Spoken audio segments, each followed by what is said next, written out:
1984, and they went on sale in 1985, and it's basically a three-wheeled, electrically assisted vehicle. So it's sort of grey, white in colour, front light and a rear light, and basically you just pedal to get yourself going, and then you've got a little micro switch to then operate the motor in the back. I remember the most enormous hype surrounding them. Grice Sinclair was absolutely everywhere. What went wrong? Yeah, I think the main thing was the fact that he probably released it at the wrong time of the year and probably in the wrong country. You know, he released it in January '85, and it was basically sort of storms and weather was pretty horrendous. And he was trying to sort of demonstrate this thing, you know, on British roads. And really, it was kind of designed really for, I would say, warmer climate countries. So what is it about them that you love?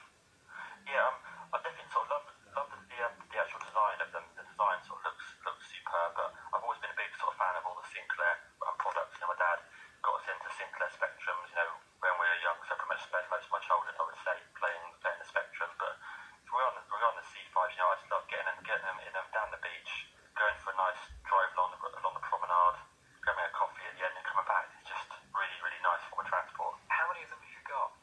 So I've got about 10, although the wife probably thinks I've got about sort of 6 or 7.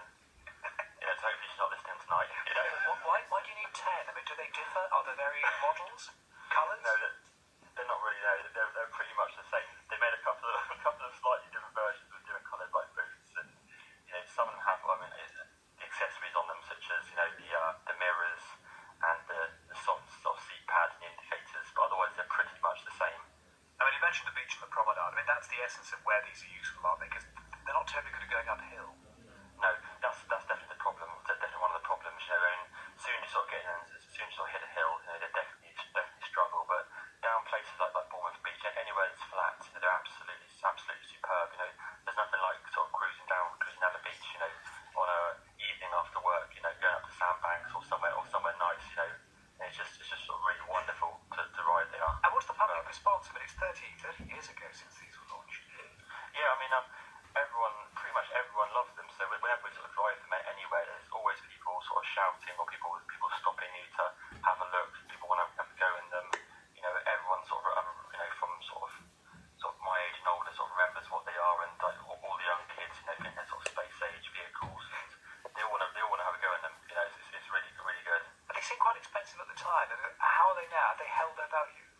Yeah, they're sort of not too bad. I mean, they've held the value, I guess, a little bit. I mean, originally they were $399 back in 1985, and then towards the end of '85, when it all went you know, the wrong way, they went down to about £99. But these days, you know, they tend to cost about £500 for a working one, and about £1,000 for a nice one.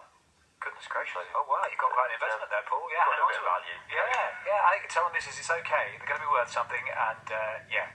So no worries. But my wife definitely sort of likes them now. I mean, she's sort of, you know, been out and about them a few times. She has, you know, she definitely likes them. But most of my children, trust you, and myself, we're the big fans of them. You know.